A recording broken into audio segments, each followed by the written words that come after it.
Welcome everybody again to another episode of the ideaXme show, the show that profiles the humans behind the really big ideas that are shaping the world, inspiring the future and future creators, and for all those like really great stories. I'm Ira Pastor again with you, your life science ambassador along for this journey.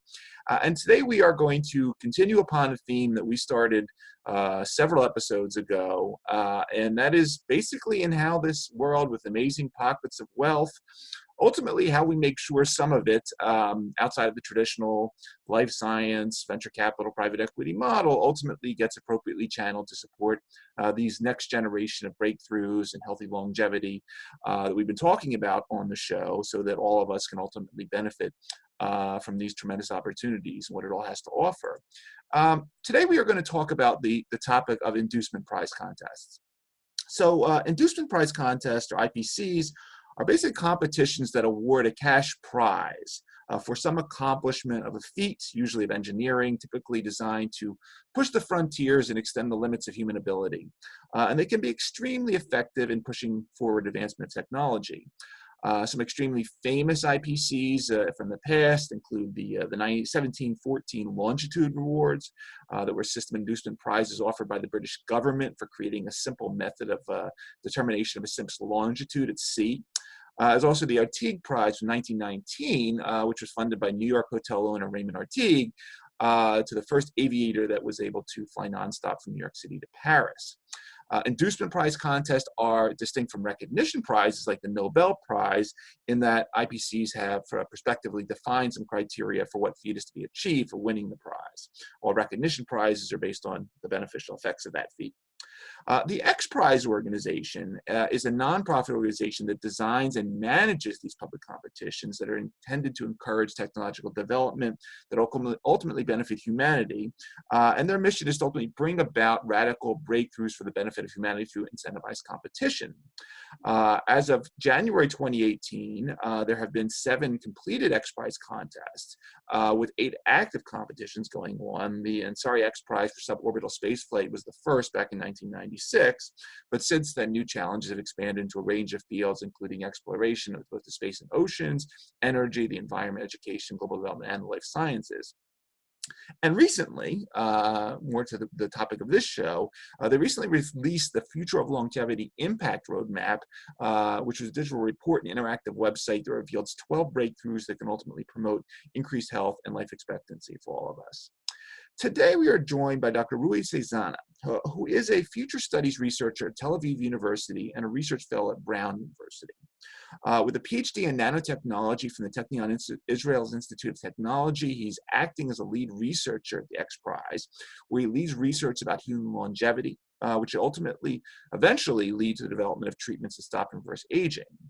Dr. Tzezana is acting as scientific consultant to several firms, international organizations, and he's the author of several best-selling books about the future of technology and society, including Guide to the Future, The Future Guide to Technological Revolutions That Will Change Our Lives, and Governing the Future, Equity, Technology, and Hope.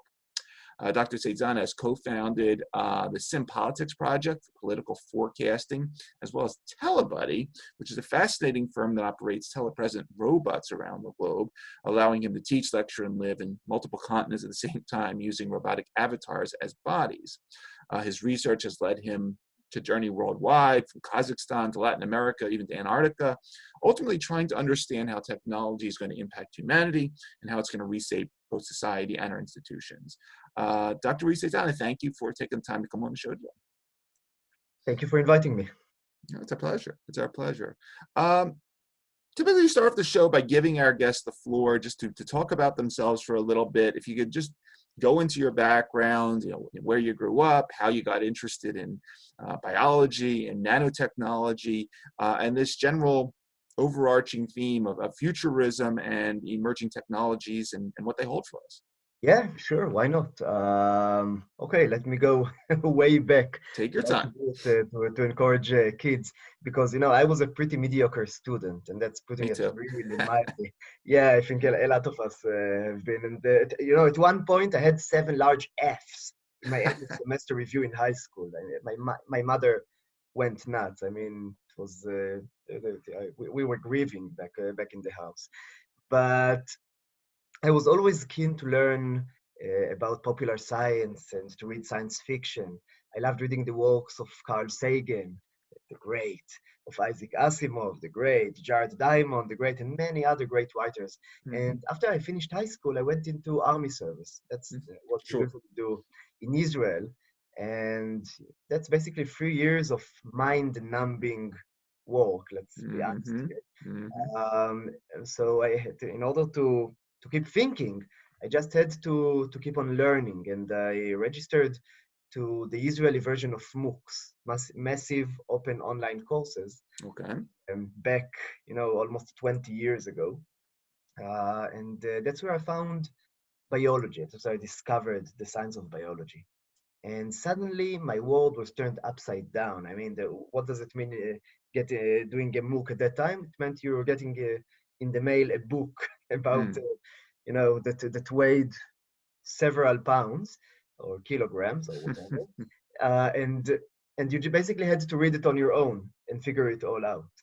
And I went through it and I felt like I found the Bible. And I'm an atheist, okay? So I found the real Bible, a real honest to God description of how the world works, why Mm-hmm. the world works. And with that knowledge of cells and of molecules, I felt like we could really transform the world. So once I finished the army, I went on pursuing a bachelor degree in biology. And towards Okay. the middle of the degree, I also found out about Eric Drexler's ideas about nanotechnology. Sure. Drexler, 40 years ago already, Drexler was talking about seeing cells as tiny machines. But more than that, seeing even the proteins in those cells as machines that can do work for us. So if you program those machines the right way, they could clean polluted water and air. They could sequester CO2, carbon dioxide from the atmosphere, and turn it into building materials for humans to use. They could transform waste into fresh water, fresh food, and they could even be used to terraform whole planets. Mm-hmm. So it was clear to me that we have to study nanotechnology, that I have to study nanotechnology. That was the way forward. And I joined the newly opened nanotechnology PhD program. I was pretty fortunate to have it opened at just the right time. And I worked there under the auspices of Professor Eyal Zussman and Professor Shulamit Levinberg. One of them was from mechanical engineering, the other from Mm-hmm. biomedical engineering. So you see how the two fields combine together to Sure. see medicine and cells as machines. And we tried to reprogram stem cells into repairing the body, creating new tissues, and so on. And I had a great time there. But after a while, I realized that I don't want to only do research on one topic. I don't want to be, in a way, buried in the lab. I needed more than that. I needed the wide horizon. So Mm-hmm. I finished my PhD and moved on to futures studies research, working on identifying the opportunities and challenges of the future, conveying them to the public and to executives all over the world, and helping firms, governments, and international bodies to become better prepared for the future. And eventually, that is how I got to XPRIZE, where I functioned as the lead researcher in the Future of Longevity project. And right now, I'm currently leading the research about the future of work, hopefully leading us to having better work, more meaningful, more gainful employment. And I just want to mention that along the way, I opened the project or two, but it wasn't a solitary activity. It wasn't me alone. The Okay. Seal Politics, for example, couldn't have been formed without the help of Arod Balisa and Ori Nachum. And the Telebody couldn't have been created without the help of Slava Garber, who Mm. also aided the, well, he didn't just aid, he was the active spirit and still is behind behind this endeavor. So yeah, that's me. Outstanding. Outstanding. I appreciate that introduction. Um, Before we get into talking about XPRIZE and more what you're doing there, I just wanted to I wanted to briefly take a turn because you've given a lot of TED Talks and other lectures over the years. I've watched several of them online, and one of the You gave one a few years ago, I think it was in 2013. It was on, emerging technologies in the future. And during this, you give this very heartwarming, touching, what I'll call a walk through the near future with your son, Omer. And the title of the talk is "Be Careful What You Wish For." And this talk touched my heart very much because I have two sons, and I sit back and I take that virtual stroll through 2030, 2040 with them, and I think about what they're going to experience, what they're experiencing now, and ultimately how that's going to change things for them versus me and so forth. Talk just a little bit, if you would, about your own views on sort of this balance that you routinely go back to, and what we should be. While we should be extremely excited, and I'm extremely excited about everything coming, how we have to temper that a bit because of the potential events that we don't think of, or that we have to in some ways slow down and really understand what these technologies mean each step of the way. Yeah, wow. You reminded me of this lecture. I It's gave a it great around, lecture. It's a great thank you. lecture. I gave it around 7 years ago, Yeah. little after he was born. And, once once you have kids, you can't look at the future or even at the present in the same Not way. at I all. mean, Yep. once you the month after they are born, you read in the newspaper about something horrible that happened to somebody else's kids, and you just start tearing Yep. immediately. It's something. Oh yeah, we're on the same path. Yeah, yeah. And it's really interesting to me to understand just how much our emotions, regulate our views about the future. But to the point, I'm extremely confident that technology can help us create a better world. And in fact, that it's the only thing that can. Because in my view, no social change, no large-scale social change has ever occurred without being preceded by changes in technology that then necessitated society to change. Mm-hmm. But technology is a tool. And just like any other tool, it can be used for good or for bad, whatever those two definitions actually mean. And in the end, it gives us power. And human beings have a very bad track record at handling power. It usually goes to the people on top and very little dribbles down. And this is especially the case with any leveraging technology. Tools that allow one person to enforce his or her will, ideas, and philosophy on others. And the greatest threat to the world at the moment, the way I see it, comes from technologies that do that and enable the rise of totalitarian regimes that completely control and regulate their citizens' lives. And as a result, those citizens are incapable of regulating the government. Mm-hmm. So in a way, we go back to feudalism and the age of monarchs, in which you have the oligarchy, you have the king or the queen, Right. and nobody else really counts. And I think that's a really bleak way to see this.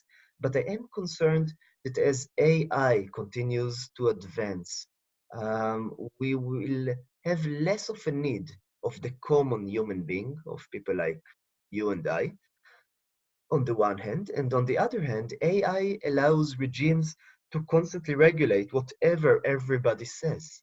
It can look after every transaction, every interaction everybody in the world makes, and reach insights about how loyal this person is, and also act in social media to change their points of view, to change the information that they are getting, and as a result, change the knowledge that that is being shaped in their minds about Absolutely. the world and about what everybody else wants.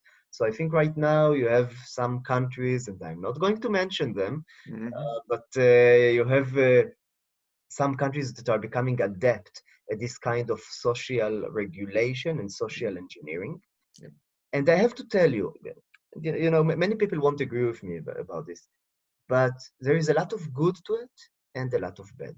And I think the good comes in the short term, because you see, for example, China, where Mm-hmm. the government itself says all the time that they are regulating the social media, they're regulating the internet, and everybody has accepted that as a given. And True. there's something that needs to happen. And the current president is constantly talking about it very clearly. Um, it may change, in now that the virus is spread there, and there's lots of outrage about the government, the way the government handled it. It Right. may change, but honestly, I don't think it will change very much. And what you see as a result in China are two things. First, you see that China is becoming the safest place in the world as long as you are willing to conform, as Right. long as you don't speak out against the government, and more than that, as long as you don't try to urge others to act out against the government, you're going to be just fine. You're not going to be robbed in the street, Yep. basically, because there are cameras everywhere and the police can immediately identify people who have been slighted Right. or have been victimized. You're not, your chances of getting murdered are going to be significantly lower than in any other place in the world. And vandalism can't really happen in China, and so on and so on. And that's a good thing. I mean, Mm-hmm. seriously, I mean, people get to live there, they can, and it's a really good thing. The other thing that you see is that in a way, China is becoming more innovative and supports innovation on a large scale um, better than any other country in the world. And I'm relying here on the way Kai-Fu Lee, famous AI researcher, Sure. Sure. sees it, and as he described it in AI Superpowers, his recent book from 2019. And what he basically says that, and I think there is much merit to what he says that if if you look at the United States, you want to have autonomous cars, right? Because autonomous cars are going to dramatically bring down the number of casualties there in the road. And you see Google doing some experiments here. You see Uber doing experiments here. You see General Motors and so on. They're all doing experiments, and they're doing it very carefully, very gently, very delicately, because they know that if there is one accident, like the kind that Uber just made about 2 years ago, Right. then everything is going to take a step to blow in their faces. And the politicians can't agree about anything. Sure. So it all moves very, very slowly. Whereas in China, the government basically understands the potential of this technology. And it allows companies to, now I'm being very general here, but it basically allows companies to do almost anything they like, as long as it wo- as it as long as it works out. If it doesn't work out, then Big people problem. are going to find themselves in prison and wars. Right. And within one day, there is no longer that company, and that's it. But because China is allowing companies to try things out, and only stops them if they are doing wrong, if they are not working well, as a result, the Chinese citizens can enjoy um, large-scale innovation much more rapidly than citizens in Western countries. So they can pay online, they can pay their taxes online, they don't, in many places, they don't have cash anymore, and so on. And soon they'll get to ride autonomous cars everywhere. Mm. And I have to emphasize here, there is a big negative side to it as well, Sure. because if you allow untested autonomous cars to just go out there on the road, then what's going to happen is that you're going to have lots of casualties, not in the future, but today. I Mm-hmm. mean, they are not ready yet, and everybody agrees about it. Autonomous cars are not ready yet. But in a way, the Chinese government is taking a utilitarian point of view. They're willing to sacrifice a certain number of people today in order to bring this technology to the state of art level sooner rather than later. And the sooner they bring it, the sooner they hone it into perfection, that means that the sooner they are going to have less traffic accidents. And so when you look at it this way, in a 20 years into the future view, they may actually be doing the right thing. Mm. But I am not so sure that I would think that way if I were one of the original casualties Right. of an autonomous car suddenly driving over me just because it doesn't recognize me as a human being because I don't have any hair or something like that. Okay, so yeah, we definitely need to adopt technology. We also need to consider when, where, how, and we need to be very aware of where the power is going and what can we do to mitigate the power shift more towards the higher classes, those in power. And feel free to stop me from now on because No, otherwise no, I no, no. just keep on, No, yammering. these are all very important themes, and they bolster what we're going to get to our core topic now, but no, I appreciate what you're saying, because there are as you're mentioning these things, there's a lot in China, but also other places to think of related just to biotech, that going through the same dynamic. Yeah, as He Jiankui just was put in prison for testing the waters of CRISPR and germline engineering and things of this nature. Yeah, we're going to have these issues, but as you point out, if they work, they work. If not, someone gets closed down and they go to prison. But these little hiccups do happen. Anyway, getting back to longevity and biotech. I've been talking on a few shows about these innovative models, talking about challenges and competitions and so forth. Let's talk about prizes and sort of just, if you would just, I've asked this question before, but I'd like to hear your response to it. I'm a former pharmaceutical industry guy for the last 30 some odd years. It's an industry that generates a tremendous amount of money, $1 trillion a year, pours $200 billion into a new R&D every year. Tens of billions more get invested at life science private equity shops and so forth. Yet we have an extreme amount of unmet medical needs still, and healthy longevity, lifespan, health span extension are all part of that picture. Talk about why today, 2020, why we need prize models in this mix, why it is so crucial, even with those tremendous amount of numbers, to take care of these unmet opportunities. Wow, that's a really great question. And in a way, I like your skepticism, because we have to think about exactly those things. Whenever people ask me good questions, I like to go back to what I know, and that's my Go family. for it. Sorry about that, but no, do it. my family plays such a large part in my life.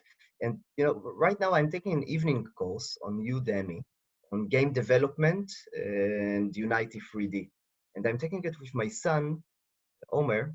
Know him? Mm-hmm. He's I feel now like I know him. oh yeah, and he's now 7 years old. Excellent. He's doing okay. Are you still watching him sleep? Yeah, well, now he's now look. Now I have a 2.5 years old who is not that. All right, forget him. The 2.5 years old is going to basically genetically engineer himself without even thinking twice about it. Okay. The one who is jumping without looking. But anyway, yeah, it's amazing. He's 7 years old, my son, and we're learning together how to develop games on Unity 3D, and that's a game engine. Okay.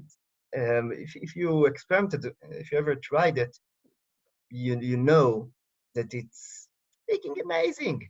I mean, you can create games that would have taken a team of hundreds of people just 10 or 15 years ago, and you can do it on your own. You just need the ideas, you just need some kind of a story that you want to tell, and that's it. You need to work hard, you need to know what you are doing, Mm-hmm. but one tool that is essentially free for you, so maybe if you really want to invest in it, you invest $20 a month for licensing. Mm-hmm. And with that tool, suddenly a 7 years old can create games that would have taken hundreds of adults to create. So this is what technology really means.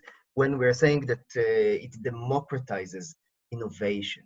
Mm-hmm. The technologies today democratize or they start to democratize most steps in the process of drug development. And you talked about all that money, and you're right, there is all that money, and it's being poured, but it's poured almost exclusively into big firms and by big firms. Right.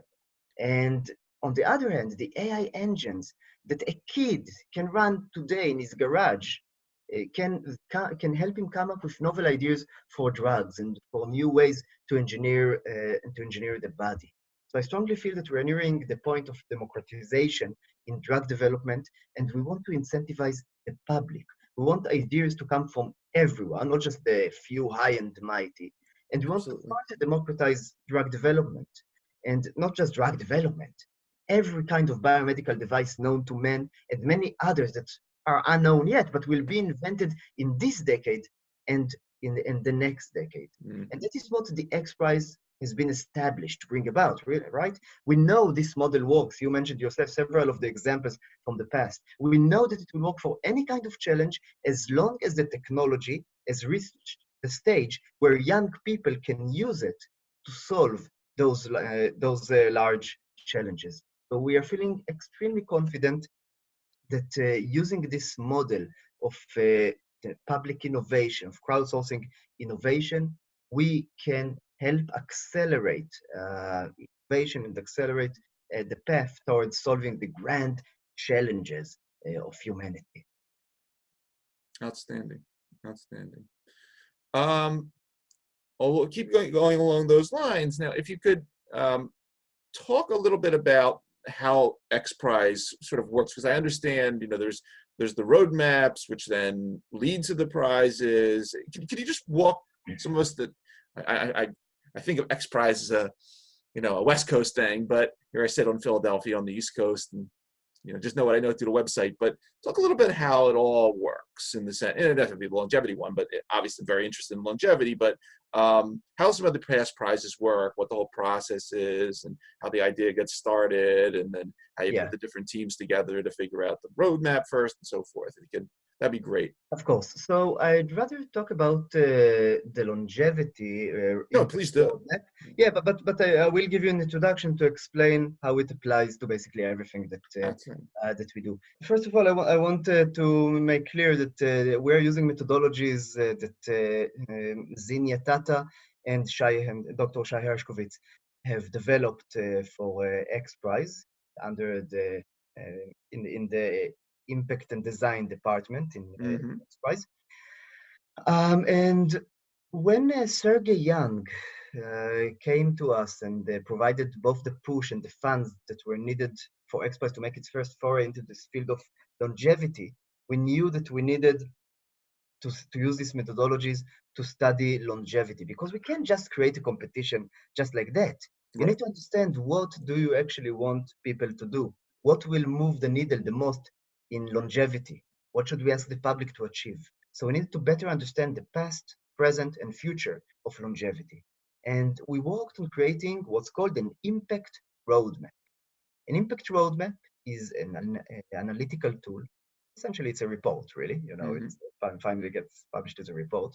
And it allows us to understand, to identify the persistent problems and barriers to success. And we call those barriers, those large barriers, we call them grand challenges. Those are the things we need to solve to bring about longevity for all. And early on in the process of creating an impact roadmap, we're talking about grand challenges, right? So we need to understand what are they hindering? What we say that there are barriers. Okay, but in the pathway towards what? What's the ideal goal? What's the ultimate thing that we want to achieve? So early on in the process, and with Sergey's help, we formulated the ideal future which we want to bring about. And by the way, I want to mention that I was the lead researcher in the team, but the team also had incredible members: Lisa Covington, Jessica Yoon, Sam Blake, Shai Hershkovitz, and Zinja Tata, who oversaw the process. And it was an amazing team to work with. So anyway, we all talked together and we consulted with experts. We conducted dozens of interviews. We went over all the existing literature, Mm-hmm. basically. And we conceived of what we call the preferred future state, PFS, where we want to get future. And so listen carefully because every word is important here. Okay. Our preferred future state, by 2050 or so, our vision is that the biological aging process will be dramatically delayed through interventions that extend the human health span. Okay. Age-related illness, along with physical and cognitive deterioration, will be greatly reduced, and humanity will embrace the ability to remain youthful for a much longer time throughout their physically, mentally, and emotionally healthy lives. So this is our vision for 2050. Now, if you ask me, by the way, what is my vision for 21, for 2100s, Mm-hmm. 180 years from now, I would say longevity for all and eternal life for everyone and so on. But we try to stay connected to reality. It's not going to happen by 2050.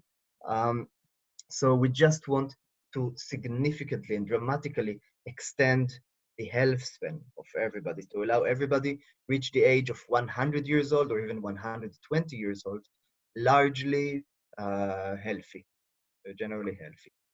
So now that we've created the PFS, the preferred future state, the goal, we started asking what are the grand challenges that are stopping us from reaching that future. Okay. And we conducted a lot of research about that. Again, dozens of interviews with top experts, with futurists. We went through the literature, but you get the idea. And eventually, we consolidated all our findings into just 6 grand challenges. Okay. 6 big barriers that we must solve in order to bring about the PFS, the longevity to all. So I want to go through each one now with you. Is that okay? Absolutely. Wonderful. Let me know when it gets too boring. No, no, it's very nice. It's extremely exciting. So. Last thing. So, grand challenge number 1. We want to overcome the consequences of the mechanisms of aging. We currently know about 9 mechanisms of aging that have severe consequences for the body. Right. And we need to counter those mechanisms and we need to counter their symptoms. That's going to be easier, much easier countering the symptoms Sure. than countering the mechanisms themselves in the short run. In the long term, we want to focus on the mechanisms. But right now, we still want to talk about the symptoms. So those symptoms are the reasons we die, basically. Mm-hmm. The mechanisms cause metabolic diseases. That's one symptom. Frailty, loss of muscle mass, inflammaging. That's low-key inflammation that harms the body in the long term and is correlated with aging. We want to deal with the loss of tissue regeneration capacity. That's why older people basically have, spots on their skin. And if you cut my skin today, it will take me a much longer time to heal than if you were to cut my son. Sure. Don't do that. And neurodegeneration and so on. So this is grand challenge number 1, taking care of the consequences of aging. The second grand challenge deals more with the mechanisms themselves.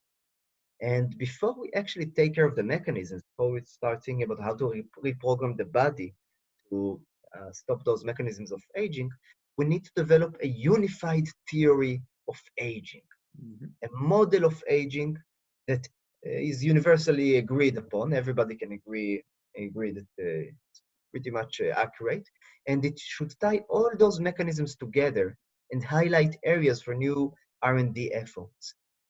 And a compounding factor here is the confusion and the disagreement about the best way to quantify biological aging. It's amazing to understand Yep. that we don't yet have any one set of aging biomarkers that the aging research community can accept.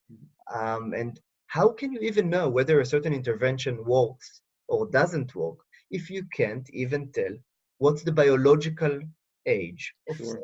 of someone. We know the chronological age, but that means nothing Right. because somebody may have a chronological age of 30 years old, but maybe his biological age, the way his body, the way his body is deteriorated so far, makes him more like 45 years old Mm-hmm.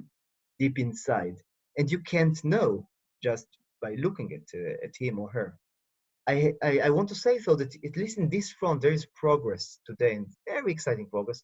Mm-hmm. Some biomarkers like Steve Horvath's Grim Age DNA methylation marker that Right. strongly predicts your age and basically predicts when you are expected to die. And if you start smoking, for example, then the Grim Age biomarker changes to indicate that you are now you now have less years to live. Yep. That's almost magic to me, but it's science. And obviously, these are just very early forays. I mean, if even Steve Horvath, who invented and discovered this biomarker, even he certainly agree that this is just the tip of the iceberg, Mm-hmm. and those biomarkers will have to be fine-tuned and will have to be further reshaped and to become more accurate. But finally, we have something. We have something that with which we can start figuring out whether we are even near the target when we give somebody a certain drug, whatever metformin or whatever it is, we can start figuring out whether it affected him or her the way we Mm-hmm. wanted to. Sure. So that's grand challenge number 2. Grand challenge number 3 is actually improving our treatment tools. Because right now, even if we were to figure out how those mechanisms of aging actually work and how they all tie together, well, that's great. But now that we have knowledge, we need to apply it on the human body. But if you want to counter these mechanisms of aging, you need to work at the level of cells. We need to work at the level, at the subcellular level. We need to reprogram the cells and the proteins and the DNA at their level.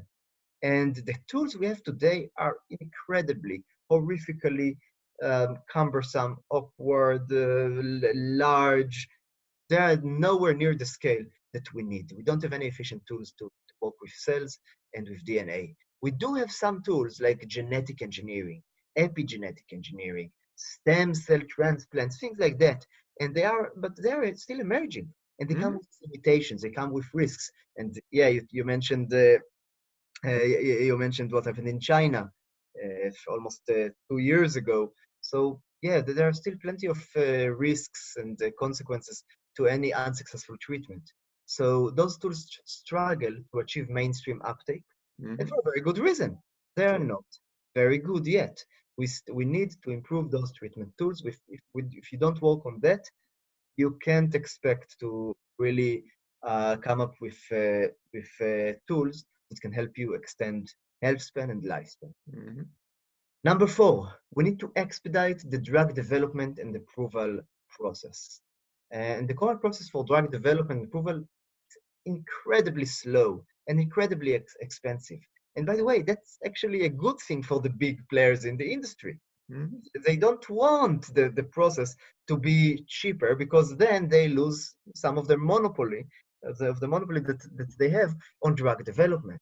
It limits innovation to a very select few players capable of bearing such investment. And by the way, I work with several drug development companies, the largest in the world. They are incredible people there, right? I mean, seriously, we're all human beings. We all want to improve lives for everyone. But at the very same time, you can't ignore the fact that they are working as a company, and the interests of the company, according to the constraints of the market, is to make money. Yep. So in the end, it falls down to whether they can make money with it or not.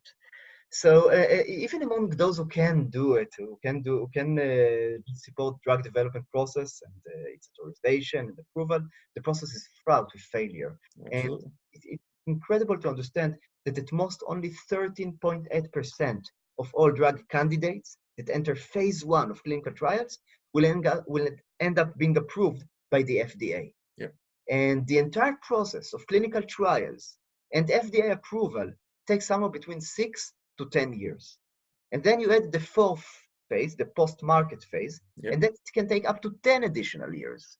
And we talked about the FDA, but honestly, other drug approval authorities worldwide experience similar delays. So what does everybody do? They blame the FDA. Yeah, the FDA takes a long time, and it has a slow pace, and so on. But we studied the evidence, and the evidence shows that the FDA actually conducts the approval process without delays once it receives the data from the clinical trials. The problem is that we simply don't have the right tools today to develop drugs in a more efficient way and to realize in advance which drug is going to work better and which isn't. And that is because we don't have a good model of the human body.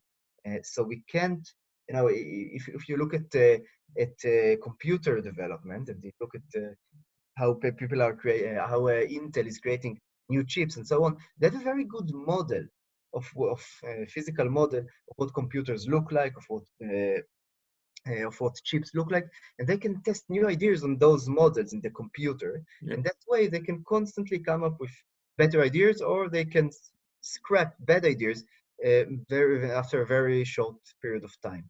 In medicine, it's exactly the opposite. We don't have a good model of the human body, so we're just throwing things around basically and hoping that things will work out. We test them on animals, and I once told my students that you can do anything you want with animals. I mean, I could engineer wings on a mice and send it flying out there, but it doesn't matter. In the end, it's not about animals, it's about human beings. And we find out that many of the experiments that have been conducted on animals don't reflect what's actually happening in the human body. Right. By the way, I'm not averse to animal experimentation. I mean, I don't like it. I hate that we're sacrificing any kind of conscious organism for our benefit, but I don't see any way right now to solve this problem. Animals suck at being models for human beings, but they're still better than nothing. Yep. That's what we have. Finally, the last two challenges are more about social aspects of longevity. The fifth challenge is about raising the public awareness and improving public perception. Because first, the general public is largely unaware of longevity studies and is oblivious, basically, to the potential they hold for age reversal and for lifespan extension. True. And when the lay people are exposed to news about longevity science, well, these articles are written in such a sensationalistic manner. Absolutely. You have no idea how much I struggled with Massachusetts. Sound great to me. Oh yeah, those articles generally either emphasize the negative potential impact of age treatments, or they dismiss the idea altogether, or they sound so promising that nobody can really believe what they are saying in there. And you look at TV shows, right? You look at TV shows. You read books. Everywhere you see the wizard who tries to extend his life beyond what God has given him, and he's going to get punished. We're going to show him what's what. You see the Holy Grail, and people are trying to gain immortality, and we know how it's going to end.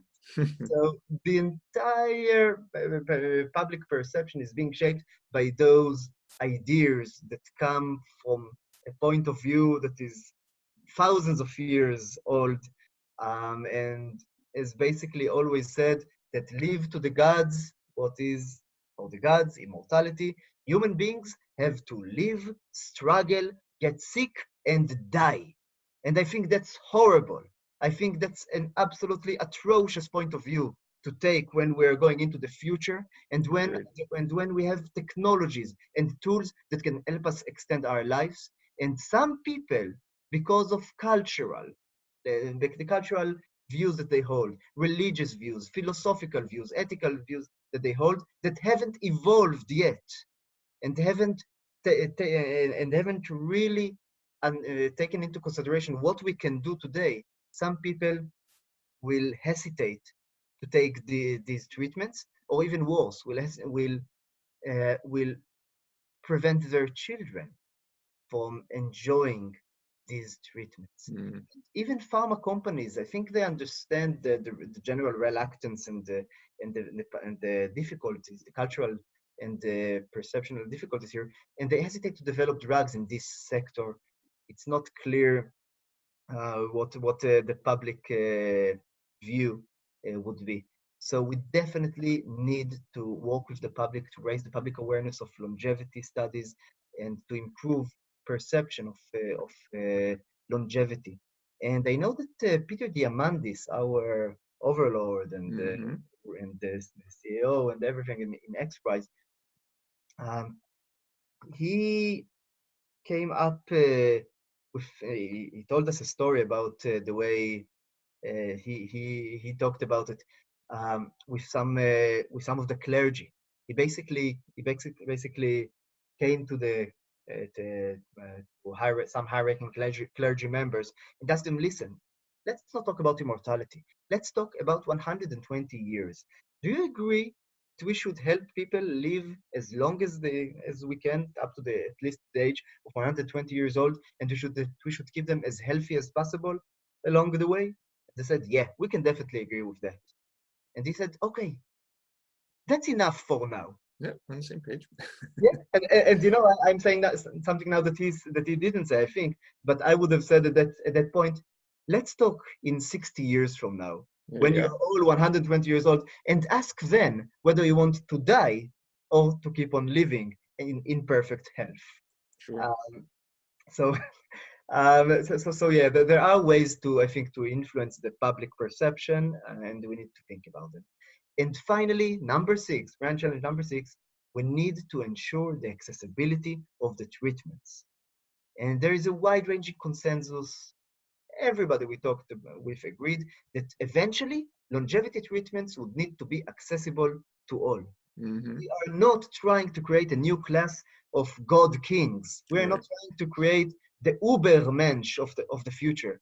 And we have just a few supermen out there, superwomen. We want everybody to enjoy longevity. That said, we know that medical treatments usually have a very high price tag early on because of the patents around them. Sure. And high costs for longevity treatments may mean that many people will not be able to afford those treatments.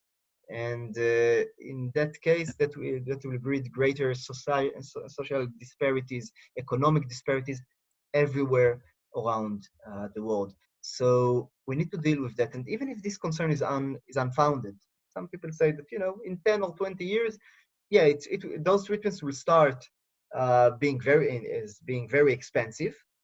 Well, that sounds pretty much right to me. And in 10 or 20 years, they will become generic. Everybody will be able to use them. So even if this concern is unfounded in the long term, the fact that everybody talks about it just emphasizes the importance of this challenge. Because if it goes unaddressed, if we don't even bother talking about it and just say, yeah, it will get fixed eventually, then we are very concerned that the support that may be necessary to accelerate R&D, the public support and widespread and support that is needed to encourage widespread legislation, Mm-hmm. the implementation of longevity treatments, we just want to get it. And finally, now that I talked about the grand challenges, I want to really say something that is very encouraging. We conducted a survey among experts and futurists about some of the breakthroughs that we imagined would happen in the future. And we asked those futurists and scientists, when do you think these breakthroughs are going to happen? And you can read the results of the survey on our XPRIZE website. You can download the report there as well. But if I may, I want to just go over some of the most of the things that really made me say, "Wow, Please. this is game changing." So, the experts think that by 2025, we will have a way of replicating caloric restrictions benefits for everyone. Okay. Caloric restriction basically means dieting, extreme dieting sometimes. And just look at the number of obese people today in the world, and especially in the United States. So this is one of the largest epidemics to have hit humanity, and it is all because of the abundance of resources we have that everyone can eat whatever he or she likes. Sure. Really.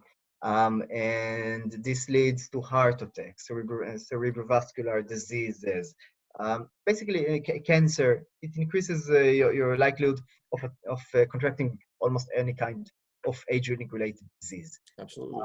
So if we could, by 2025, demonstrate a way to basically help everybody diet without them even noticing it, basically burning the fat in your body constantly, without you even being aware that you're doing this, allowing you to eat whatever you like and feel content, but not get, fat, obese, that could be a huge boon to the health span. And the experts believe that by 2030, we'll have a mass-scale solution that everybody will be able to use to replicate caloric restrictions benefits for themselves. By 2040, we're going to have a high capacity in silico model of the human body. What does it mean? It means that my kid will be, let's see, he's going to be 27 years old by that time. And he will be able to go to his computer, and instead of developing a game with the Unity 3D engine, he will be able to develop a drug or an intervention on a model of the human body that he will have on his computer. And that blows my mind, because this is what democratizing drug development really means, that everybody can design new interventions and test them in silico. And that testing is enough to convince the FDA, or at least to start doing some really advanced testing on human beings. Right. So suddenly by 2040, 2045, ideas will really start flowing from everyone. And that's what we need. By 2035, I'm going back 5 years, 2035, we're going to have a proof of concept for a treatment that will halt the aging process in a complex mammal, at least a mouse, will halt it by at least 1 year. Okay. And about 10 years later or so, by 2048, according to the experts, we're going to start working on this kind of solution for human beings as well, to essentially halt the aging process. Maybe not stop it completely, almost certainly not stopping it completely, but at the very least, slowing it down very significantly. So by 2048, we're going to start working on that, and with a good idea of what needs to be done for human beings to enjoy that kind of advancement as well. And by 2050, there will be the first proof of concept, the first demonstration that you can detach a human brain from one body and implant it in another body. And that sounds, it sounds creepy, it sounds morbid, it sounds awful, all those things.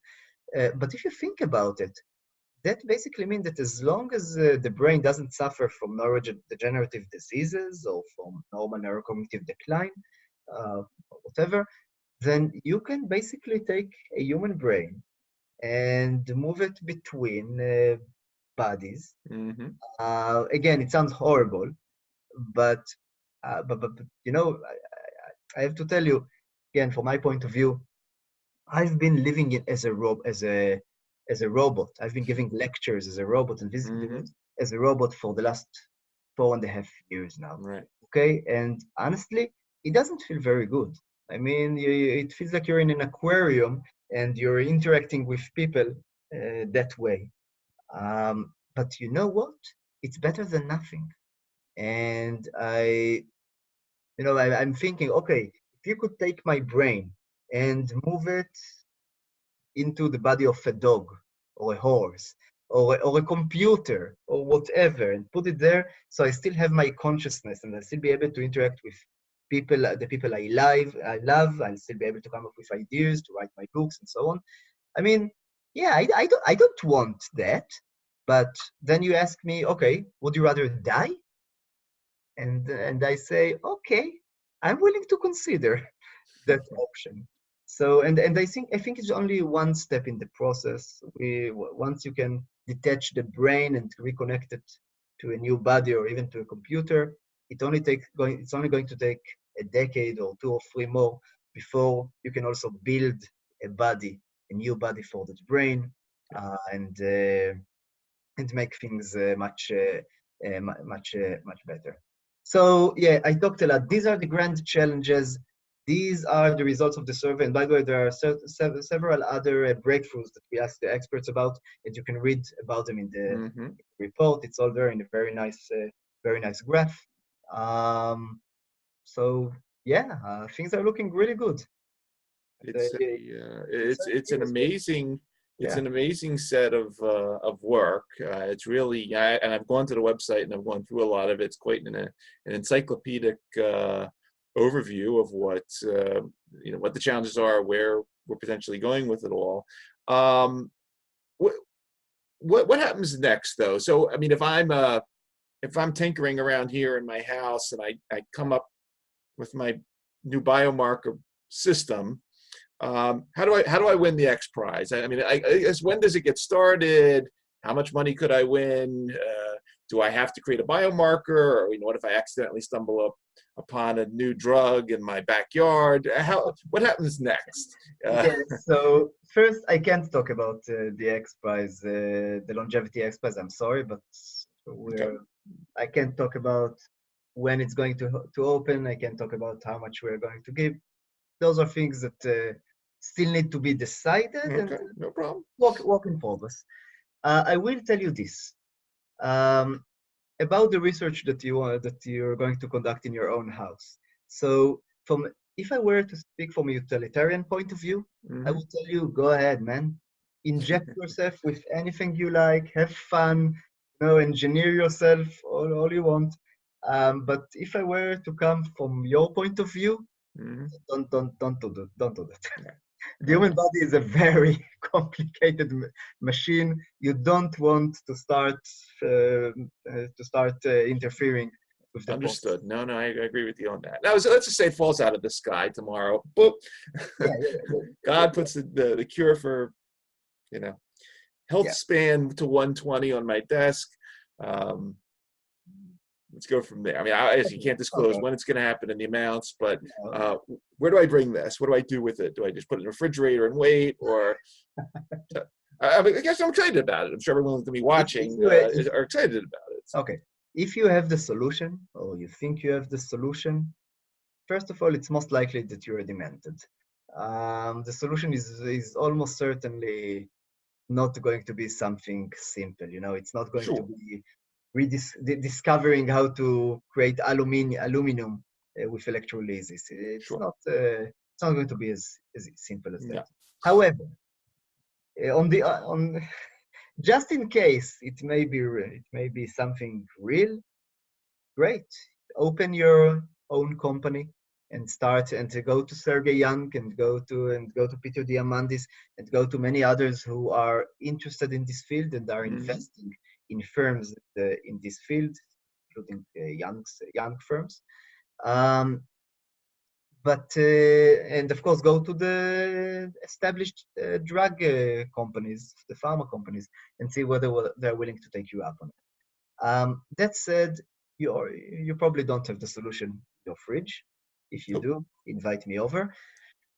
So I would say that if you want to have the best chance of discovering the solution somehow, or at least being part of the team that discovers the solution, focus on two things. The first is biomarkers. Try to understand to create better biomarkers. Talk with Steve Horvath. Do your research, because again, I think biomarkers are one of the top priorities here. Sure. Because when basketball players are practicing, they're throwing the ball millions of times, and every time they hit, they understand that they did something good, and so they know that they know how to improve. If they can't see whether the basketball hit wow, I'm really bad at basketball, but if they can't even see whether they hit the goal or not, then they can't really improve. Biomarkers allow us to finally understand whether our interventions can actually have any significance. Mm-hmm. The other thing that you want is to work on AI, because AI is going to be the greatest innovator of the 21st century. But it needs somebody to run it. Sure. It needs somebody to look at the results and say whether they actually mean anything. It needs someone to put some faith in it, and then to try to disseminate the results that the AI came up with. So you definitely want to work on AI if you want to have a chance of coming up with the solution Mm-hmm. to aging. Appreciate that. One more question, one more tech question, because I'm fascinated. As I said, I watched a bunch of your lectures, and I watched the My Life as a Robot one where I don't know where you were. I forget where the robot was, but you came out as a robot and gave a lecture on this transcending of the biological body. Obviously, this area when we're looking at, and I think none of this stuff is off the table, because I've had Sergio Canavero on the show last year, who's trying to do the world's first head transplant. So all this stuff is, I think all of it has to be tried. It's all very important work. But clearly there's two schools that have developed in this domain, one that's purely biologic centric, and then this other path that is quite silicon centric. And whether that is moving a human head to a different vessel, or mind uploading, or cryonics, or all the other types of stuff, there's people looking at it. As you were saying, during your time as a robot in your experiments, you felt like you're inside an aquarium. Just, jokingly, if we do go out to 2100 or 2150 or wherever, are you in the silicon camp? Are you in the biology? Where do you fall out? I mean, what future, the really, the futuristic stuff, what do you want to see happen in terms of the big picture after we get to 120, 150? Do you want to see more of a silicon-based future for us, or a biologic future? So neither one. I think both views are a bit skewed, and they are being taken to the extreme. Okay. First, I said that I lived as a robot, as a mechanical silicon robot, but I already am a robot. I mean, I am a biological robot. Mm-hmm. My body is a piece of technology that has evolved over millions and millions of years. It has sensors. It has a brain, a processing system, and it has the effectors and actuators that I can with which I can act.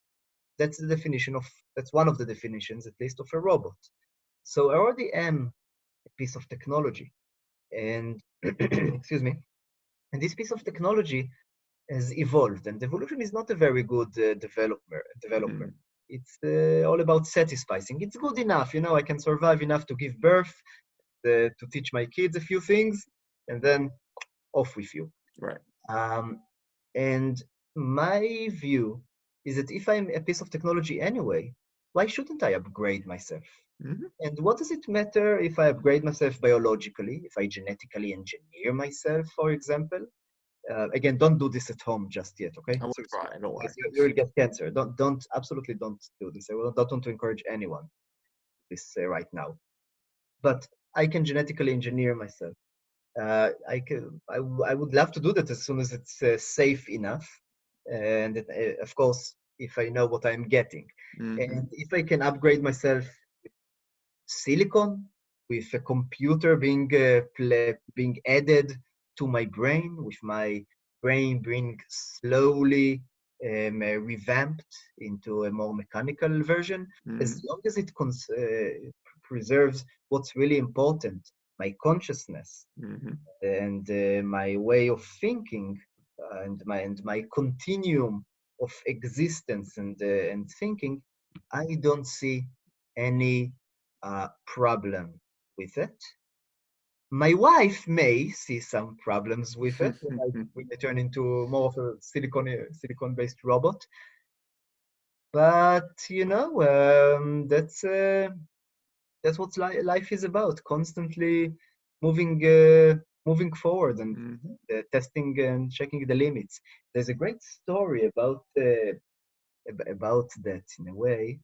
I'm probably going to ruin it, but tells about excuse me, about an old farmer, an orchard farmer, who whose son suddenly one day picks him up and drags him throughout the orchard while the father is screaming and yelling and struggling, and the son keeps pulling him until finally they get to the edge of the orchard, and the son keeps pulling him over the edge.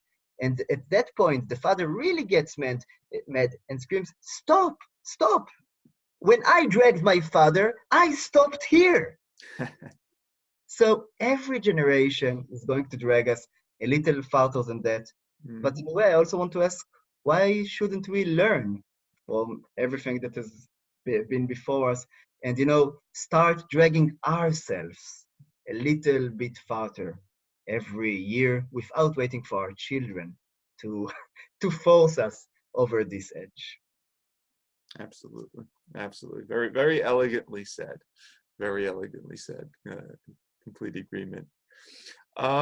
It's been a really fascinating time listening to you talk about these innovations, these ideas, technologies, the future of humanity.